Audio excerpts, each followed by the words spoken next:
very much the barefoot luxury, which means it's very show less kind of thing, not a lot of bling, and you have the natural beauty. You have a lot of wealthy people and very famous people that are living here as well, but you wouldn't know who they are, and nobody gets bothered, and people love that, right? So it's still a lot more affordable than in the US.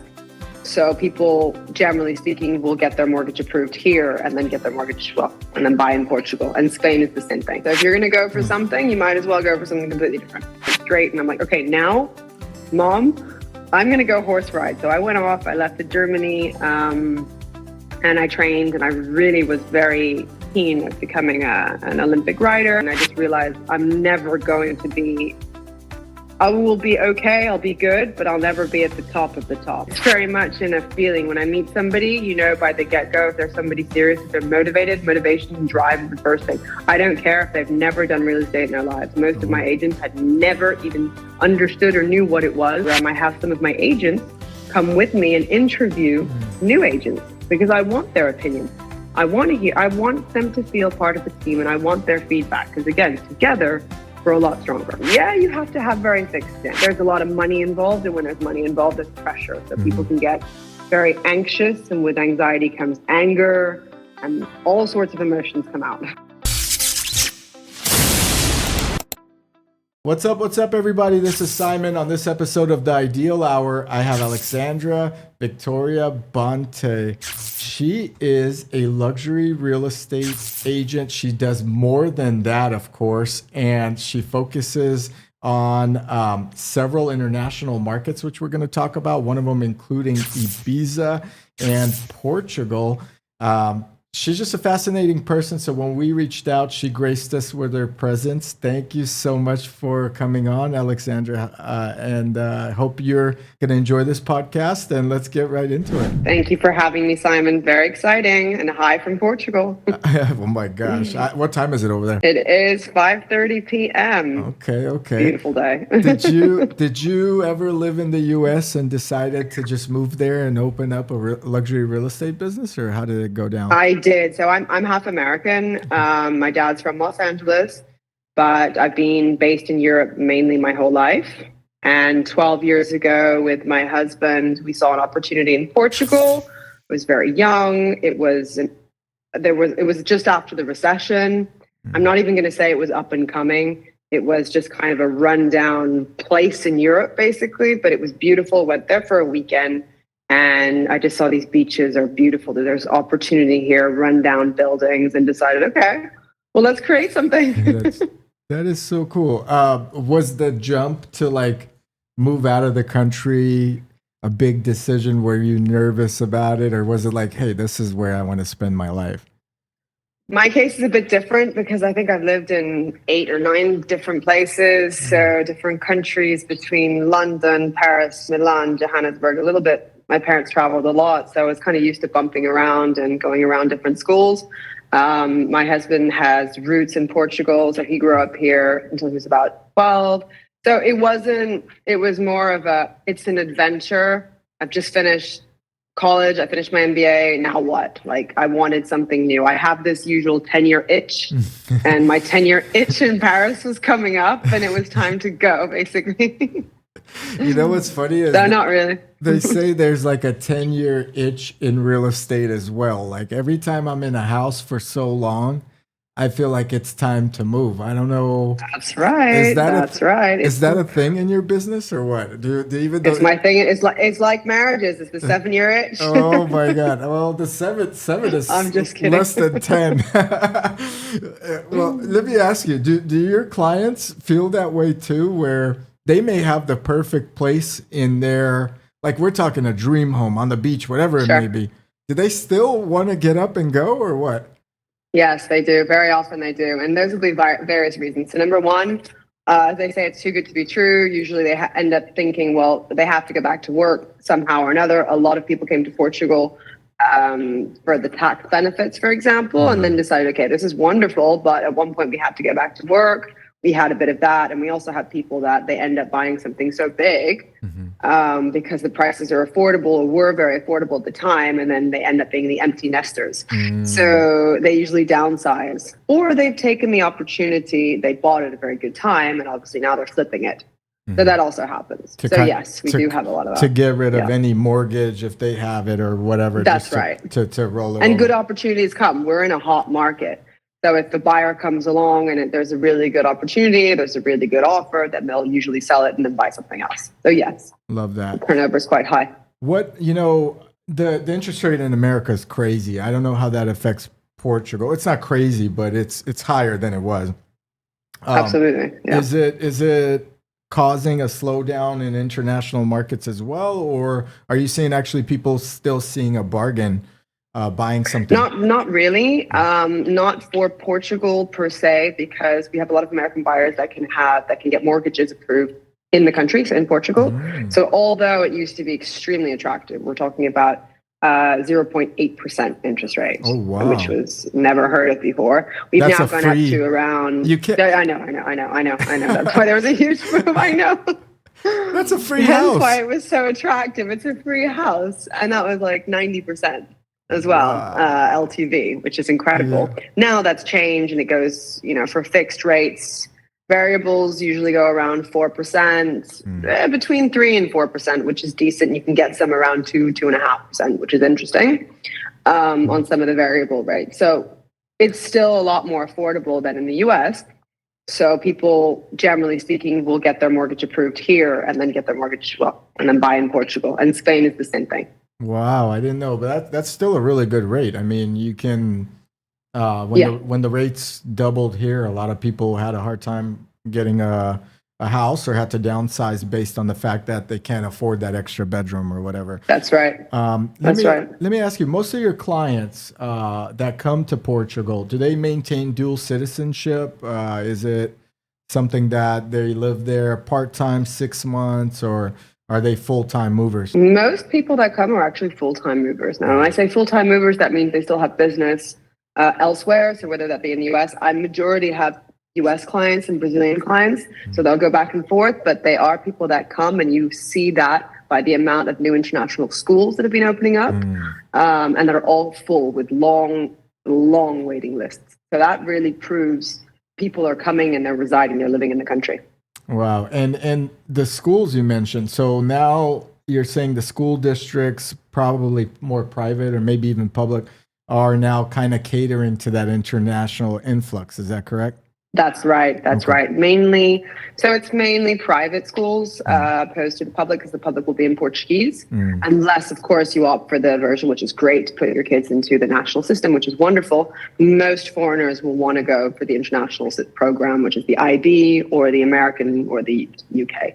So, and of course, there's other possibilities, such as the French lycée, and you have the Swedish and German. There's a lot of different schools that cater to different nationalities. So you've traveled all over the world, you mentioned earlier, and you've done quite a lot of other things. Like, for example, you were an equestrian athlete and a young Olympic prospect. We'll talk a little bit about that. You have an MBA in finance, is what I have on my stat sheet here. Very impressive stat sheet. Good for you. But you traveled everywhere. If not for Portugal, where else would you live? Like, what is a good potential destination? Do you know what? That's a question I actually ask myself almost every day. Oh, wow. Okay. And I'm going to base it on like the closest examples that I can compare Portugal to is North California and South Africa. So around Cape Town. That's most similar in terms of landscape, of how it is, between the water being quite cold. The Pacific is very similar to the Atlantic Ocean. All of the landscape and the way of living, I would say, is very much towards the Northern Californian style. When I mean northern, I mean just north of LA, so around Carmel, that area, and Cape Town. So those would be areas I would say I would feel comfortable. Now, with that being said, a dynamic market, for me, I would move to somewhere completely different, because I've done that and I wouldn't want to repeat again, because you won't find the same thing. So if I was going to choose somewhere else, I'd probably say I'd venture into the Middle East. Interesting. Like Dubai? Saudi or Dubai, Abu Dhabi, yeah. Wow. Because it's completely different. So if you're going to go for something, you might as well go for something completely different. I've had some friends that actually moved there for a short period, and they say it's unreal and unlike anything they've seen. And obviously a lot of wealth there, so it's good for luxury. Absolutely. That's right. And it's a place that they said where they felt broke. That's right. So it's the opposite of what we have in Portugal. Portugal is very much the barefoot luxury, which means it's very show less kind of thing, not a lot of bling, and you have the natural beauty. You have a lot of wealthy people and very famous people that are living here as well, but you wouldn't know who they are, and nobody gets bothered, and people love that, right? Whereas the Middle East is a little bit more bling, and it's a Miami. It's like a Miami or LA on steroids, but they do have money as well. What's funny is I do relate to what you described because I'm in Northern California outside of San Francisco. So I can understand the don't show your wealth in front of everybody perspective. That's right. So you could have millionaires, $10 million house, but they're driving like a old Toyota or something, so. In their slacks, and exactly. Yeah, and they look like they just woke up. It's the funniest thing. You'll come in and you're like, even into meetings, which is, I personally don't, I'm not the best dresser out there, so I'm not going to throw that out there, but I don't appreciate, I like the fact that women take care of themselves, and when they wake up, they get themselves ready. Yeah. And men, if you're preparing for a good meeting, they do the same, Some of these meetings I've been to where it looks like the guy just woke up, and you want to tell him that, but you can't. That's the style around here. So that's interesting. All right, tell me a little bit about horses and the equestrian life, because that's not first of all, that's a very expensive hobby to have and profession. How did you get into that? Maybe it relates to your upbringing. There's a love-hate relationship there, because my life since I was born has been horses. Myself, I was just, when you get those little girls that dream unicorns, well, I dream horses. That was me. I woke up, it was horses. And my parents didn't come from that. We came from the city. So I was born in London, raised in Paris, Milan. But for me, I could not care less. It was just about the barn and the horses. And I wanted to go to the countryside. I wanted to ride. And that's all I wanted to do. And hence why I got my MBA and I did my studies very fast, because my parents always told me, if you finish school quickly, well, the faster you finish, basically, then you can go off and ride horses and do whatever you want, which is why I kind of really fast studied really hard.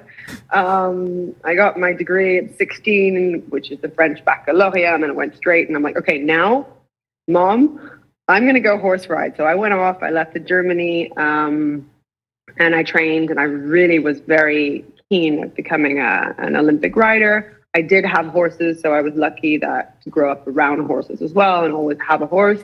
But I always liked training very green. They call it green horses, so a horse that doesn't know how to do anything, and transform it. Basically, you transform the donkey into the racehorse. So that was what I used to love doing, and that was my passion for many years.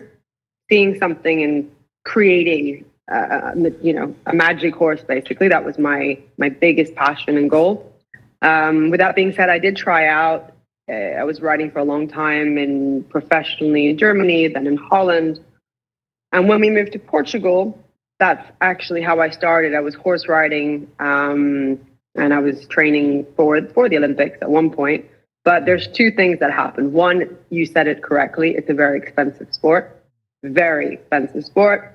Personally, I couldn't maintain it myself or be able to enter into the game of $1 million horses. Yeah. In that case, you needed to have a sponsor, of which I found a sponsor, and we found that kind of horse, that diamond out of the rough, that had to be trained up. But it was quite a chauvinistic market as well. And being a woman, a 22-year-old woman in Portugal, wasn't the best scene. And so to be sponsored as a foreigner and as a woman, there was a lot of talks, and there was, well, why is she riding that horse, and why isn't it that person? But then the horse was taken away from me. Oh. And from that point, it was injury over injury. I had a bad back, and I just realized I'm never going to be, I will be okay, I'll be good, but I'll never be at the top of the top. So at that point, I started trading horses, so buying and selling horses in Wellington, buying them in Europe and selling them in Wellington, Florida. Which is a big business, huge business. Which is a huge business. Yeah. It's a huge business. But I got greedy. At one point, I started trading more and more and more and buying more horses before selling them because I thought, instead of buying one, why not buy 10? And then COVID hit. Yeah. And then it just went, well, what do I do with all these horses? Oh, and you got to feed them and maintain them and all this. That's right. That's right. So that's when I pivoted. I said, okay, this was fun, but let's use my brain a bit more and let's go into business. Good for you.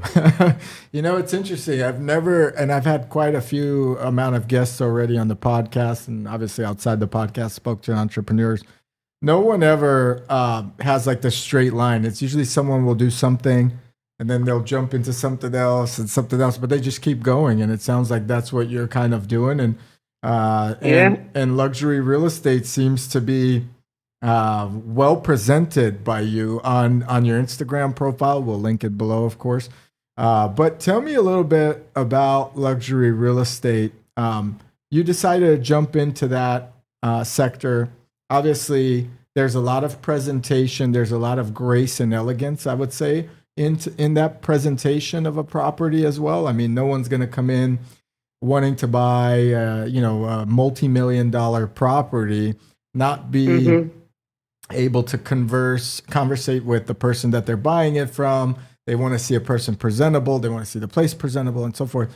Did the equestrian kind of upbringing lead to that, where you are grace, elegance, all of that type of stuff? The key is relatability in anything you do. If you can relate, then you can sell because you understand your buyer's mindset. And I was lucky enough to be brought up in that kind of world. So yes, the horses gives you a lot of resilience, but the horse world also opened up a lot of doors in Portugal, and I'm not Portuguese, to the very niche community of sellers that are often kind of part of the same group. So if you have horses in Portugal, you're part of that society as well. So automatically, I was somebody there, and I was writing for a big football team at the time. So I had a name already. So that name came in, and it really was very helpful in that sense. So yes, when you present a property, first and foremost, if you don't know what you're talking about, you can't do it. So you really need to have an understanding of all the financial side, which is where the finance came in, understand the square meters, what it's worth, where the market's going, and then of course have the elegance basically of being able to speak to the right people and to relate. And relatability is also having traveled and having lived in different countries and having diverse nationalities, because our buyers are 100%, almost 100% expats. Wow. So it's very helpful. And how would you say, like, what is the key advantage to differentiate yourself from some of the other companies or people that are in the real estate game? Because it's such a competitive market. And I feel like I'm not sure about in Portugal, but to get a real estate license, say in America, is kind of easy. And there's so many real estate agents, and they seem to, when the market is great, they are doing well, and then they'll go and everyone's a realtor. yeah. It's like there's a meme, there's a Instagram real estate humor account. I love watching it because they'll put up these memes. The realtor, I have it too. Yeah, they're so funny. So and it's so true. Yeah. And it's so true. It is. It's like riding high, right, with the 2% interest rate and then 7% rate. I'm eating, chips for dinner. What is the key over there to be above your competitors, or at least be competitive with some of the other agencies? So I think our USP, well, first of all, being in the market for many years. So that's the first thing. Buying properties and developing properties as well gives you a bit of skin in the game, and it gives you credibility among your investors. So that's one thing, and that's important because they see you not just as an agent trying to sell something, but somebody that's part of that market that's also buying. So I wouldn't advise something that I wouldn't buy myself. So the first thing is creating that trust. Word of mouth as well. Again, if you have a good reputation, it's because of the way that you've acted. And I've also dissuaded my clients from buying properties. We have the same ethics in the agency. The fact that the agency has over 20 different nationalities. Oh, wow. So we have the capacity of understanding clients from everywhere as well. And we're all part of that expat movement. So again, relating to our clients and understanding opposed to being fully, let's say, the Portuguese, which is great because it will give you the Portuguese side of it, the seller side, but it won't necessarily give you that buyer's understanding and mentality of what they're looking for.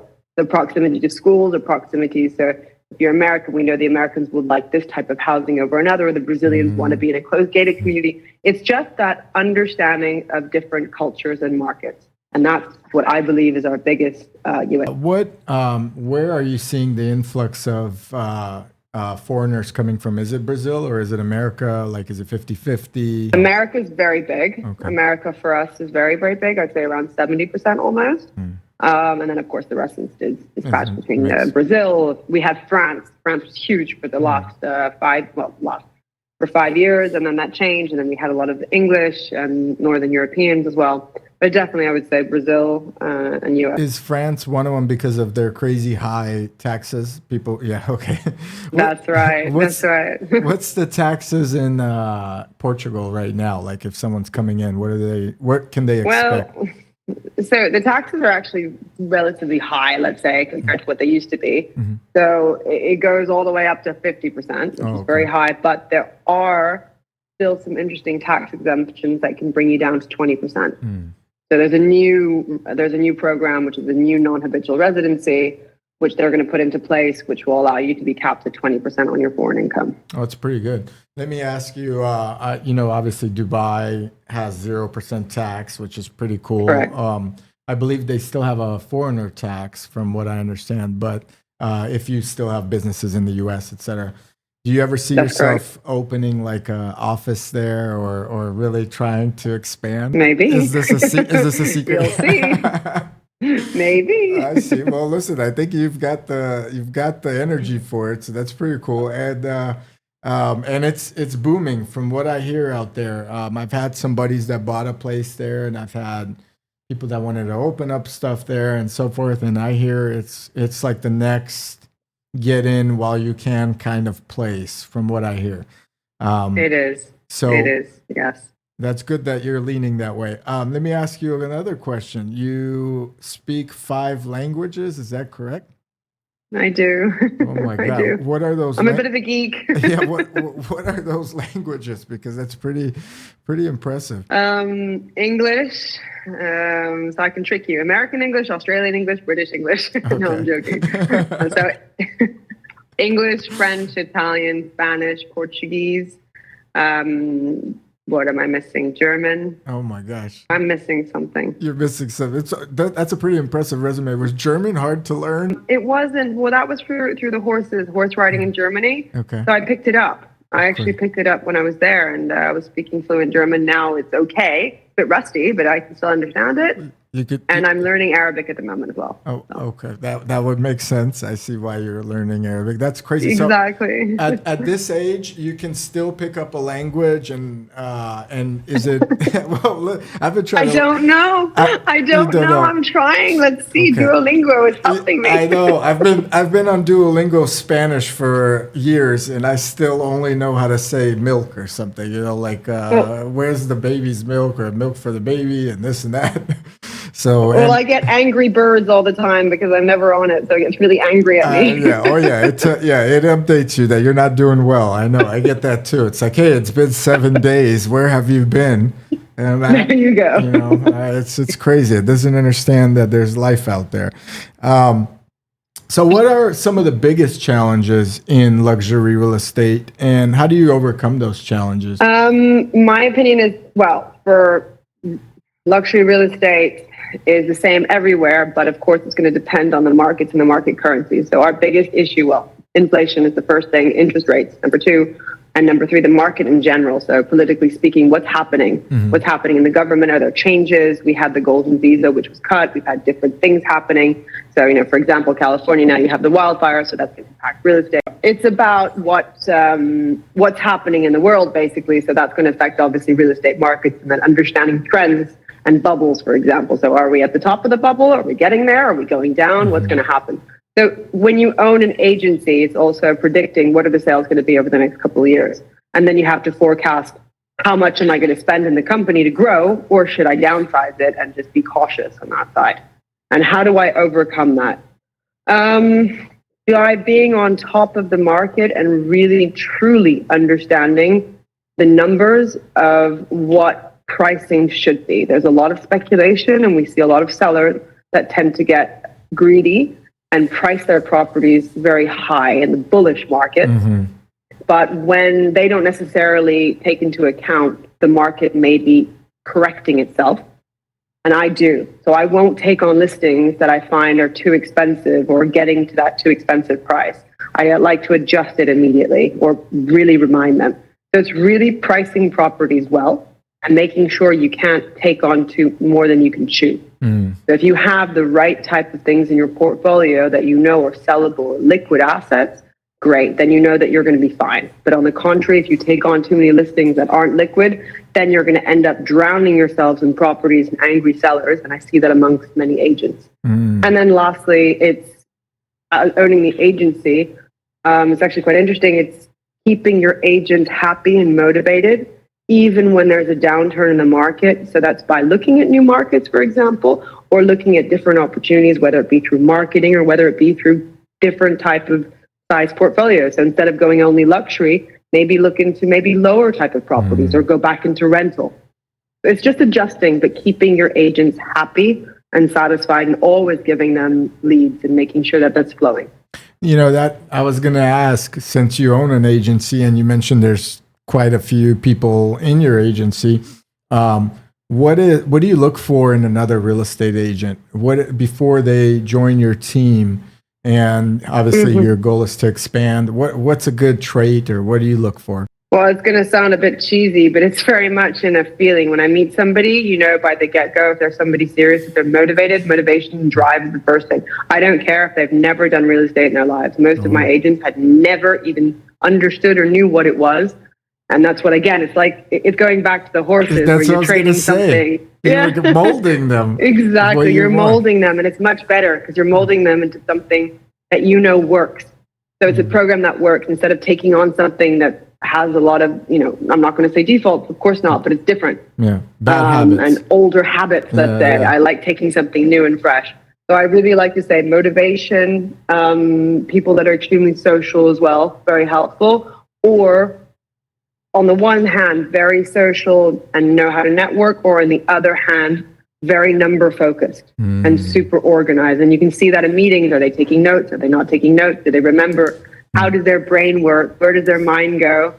And you kind of understand where people are. And the less bullshit, excuse me, I shouldn't be saying this, but the better.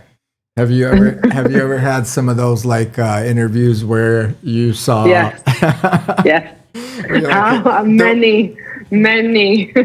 Probably in your space for sure. You get the smoke and mirrors, the guy or the girl comes in and tells you they're the number one, this and that, and we get the creepies too, because I have an agency of 34 women there's only a couple guys, and you have a lot of them are ex-models, so we get a lot of creepies coming in. My God. Oh my God. And they want to stick around no matter what, even if you deny them. How, it sounds to me that you love to improve everything that you kind of grace your, upon or touch. How hard is it to manage people, or how do you approach people, I should say, when you want to improve something about them, but you don't want to offend them, right? Whether it's your husband or your kids or even your employees. I'll do a lot of exercises where we'll go back to relatability. So it's even like with children, for example, I'll give them an example. If I do this, how would you feel? And then, you put them in a situation where they have to actually feel, not think, but feel something. So feeling sad about something or feeling bad or feeling angry, whatever that is, it's a feeling, it's an emotion. An emotion, you're bringing something out of somebody. And I ask them to write that down. How did that make you feel? Put it down. Okay, put yourself in my shoes. So what's wrong? So if you did that wrong or you didn't do something right, instead of saying that was bad, saying, what do you think wasn't right and why wasn't it right? Because very often people won't understand why it was wrong. And I'm not there to scold anybody. I'm there to help them. And I'm there to learn as well. So I said, I'd like to sit down. If you have something to say, please tell me, because I want to improve. So I like to play that kind of game where back and forth will help each other. It's very much, and it's even part of my recruitment program. I have some of my agents come with me and interview new agents because I want their opinion. I want them to feel part of the team, and I want their feedback because, again, together, we're a lot stronger. I agree. Thank you for sharing that. And to those that are starting a business or a firm in real estate or anything out there, what are some of the early lessons you would recommend that you've learned, or some of the things you would recommend as a startup in the beginning stages? I mean, your business is kind of advanced since then, but I think the beginning stages are always difficult for a lot of entrepreneurs. A couple things. Have a business plan. The business plan needs to be very well detailed. Have that backbone. To be able to have any business and any startup, I have different businesses as well. It's really solidifying the backbone, making sure you've done all the homework, you've done all the research on it, and you're prepared. Once you have that done, it's like your internal CRM. Then you can move forward and you can start connecting and networking and going out there. But make sure that's solid. Again, it goes back to horse riding. If you don't have the basics, you can't go on to Grand Prix. How you know what? I've rode a horse in like Mexico down the beach, but how difficult is it really to ride a horse competitively? Like, is it, there's aerodynamics? Is it, do you have to be a small person? What is the? Have you ever skied before or snowboarded? Yeah, both. Okay, right. If you've never done it before, do you just go down the mountain?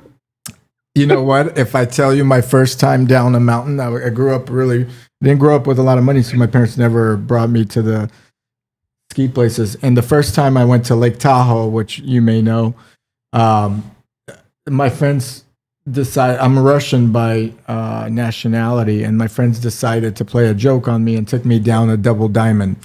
That was my first snowboard experience. So the whole thing, I went down.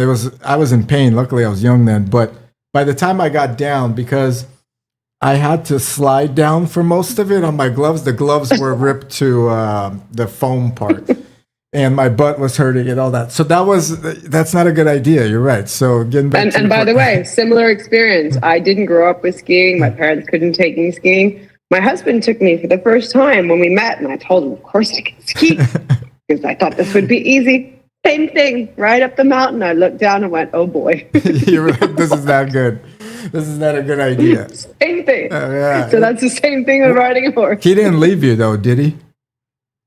Well, yeah, he was down. No, he just went down and said, you know what, she'll figure this out. He's like, where'd she go? Right. So I slide down on my butt. Exactly. I slid down completely on my butt. The second time I did it, I didn't want to tell. I was with this very wealthy family. They have a few properties there, and they took a company public and so forth. And they let me borrow a board, but they again took me to these high mountains. And I had a beer, and I guess I don't drink much, but when you have a beer in the mountains, it hits you different. And I grabbed the wrong board back down. So like the people put their boards on the racks. I grabbed the wrong one. So when I came back down finally, they left me, and I turned in my board to the guy. He's like, where's my board? And I go, this is your board. He's like, no, that's not mine. This is a special limited edition you lost. And there was this big panic. And some poor guy had to walk down the mountain because I took his board. So I think I shouldn't be doing skiing, I guess, is what the moral of the story. That's what we came down to. So welcome to the horse world, then. There you go. I was going to say, you're going to have to talk me into horse riding. This might be a better shot.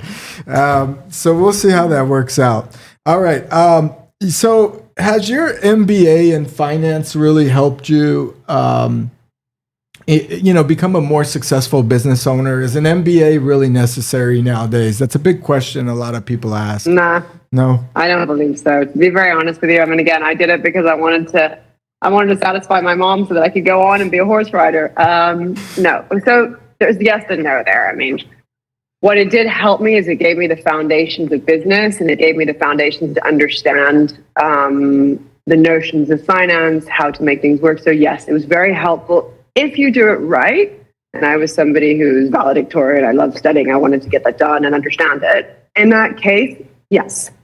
But then just for the diploma, no. I'm an entrepreneur. I'm self-made. And I think many people, many very successful friends that I have are all entrepreneurs.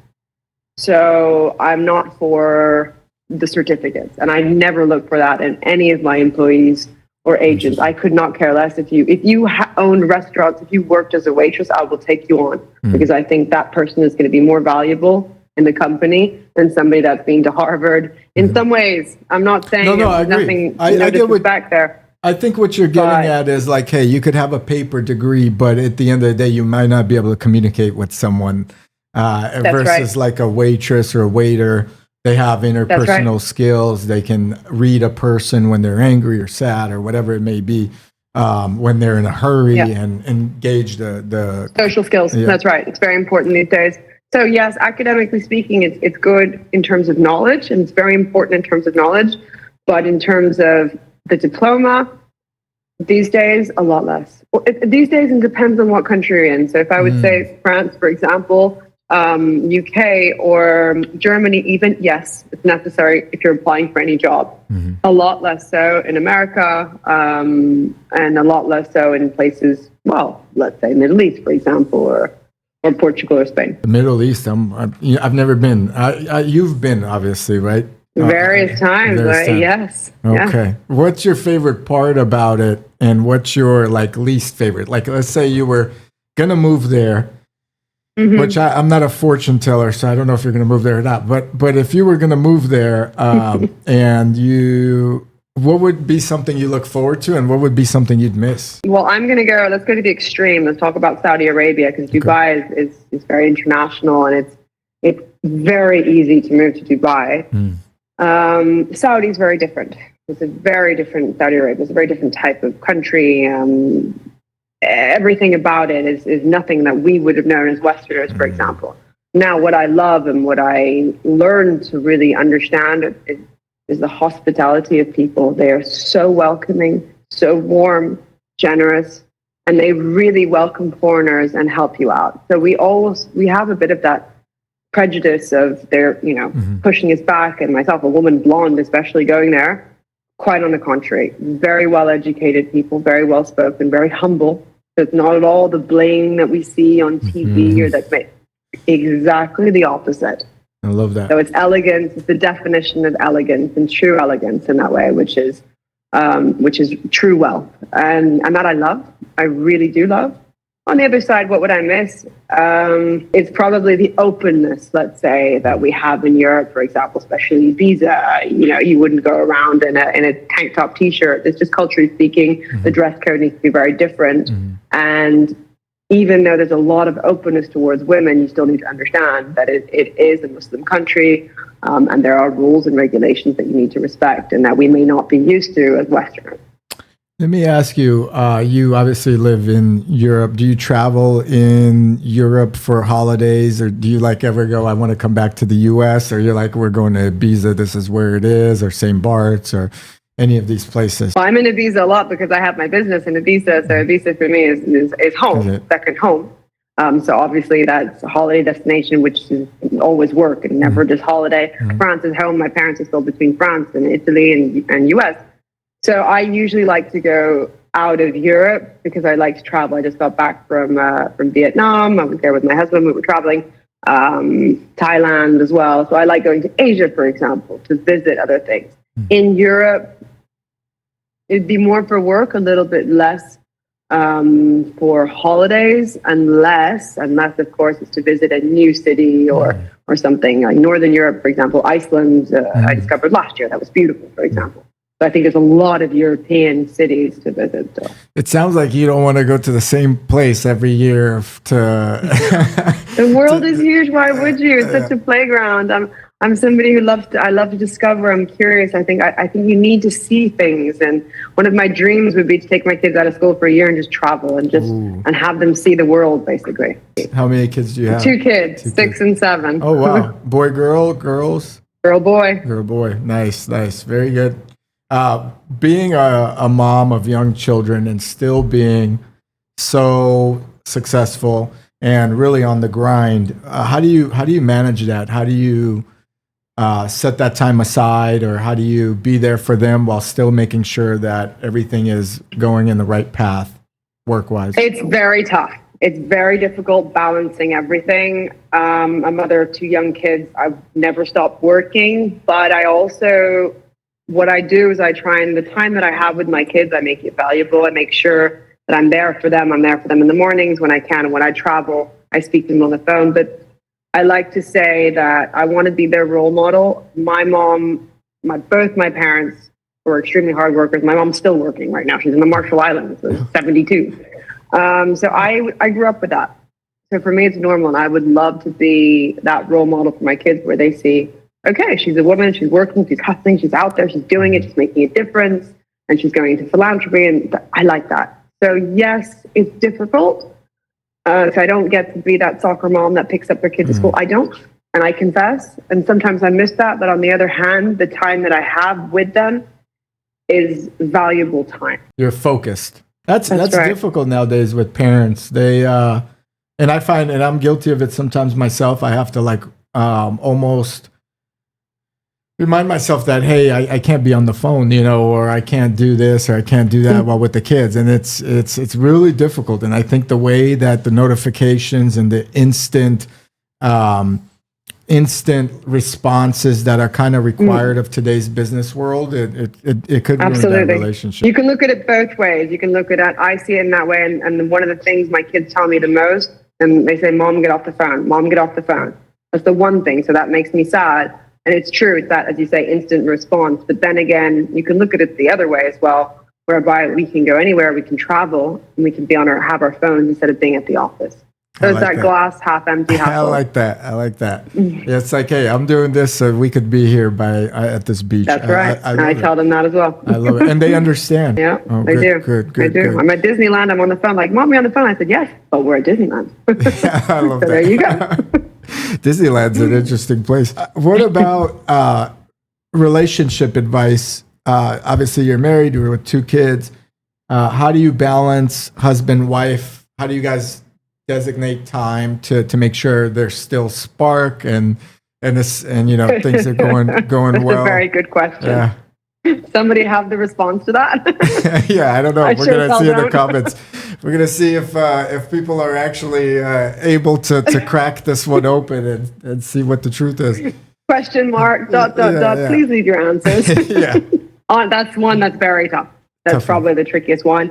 I don't have advice there because I struggle myself. Okay. It's very difficult to do it all. And especially when you become a mom as well, that takes priority over anything else. And it's a struggle. Absolutely. I don't have an answer there. It's okay. We'll leave it at that. Does your husband, is he in your business as well, or does he do something else? No, he is not. We worked together for many years at the beginning, and that was not a good idea. Yeah. That's never, in my opinion, it works for some people. It doesn't for others. The issue when you start bringing work home and home to work, it just, there's no end to it. So it's very tricky. I agree. It's not healthy. I agree. For myself anyway, it works for many people, but in our case, it wasn't healthy as well. There's too many people revolt around the business as well. My wife works in the same building that we own as I do, and I had to build a second floor just to avoid her during that time. And it works sometimes. We have our space, but I agree with you. It's not easy. And there's a lot of there's that saying, don't bring your work home. But if you work together, how do you do that, right? Like that's a difficult thing. Exactly. I think it's just by mutual respect of understanding that one has one time, one has another, and you try and do things together when you can, and that's important as well. But it's really that mutual respect and understanding. Let me quickly ask you, you obviously are a beautiful woman, very presentable.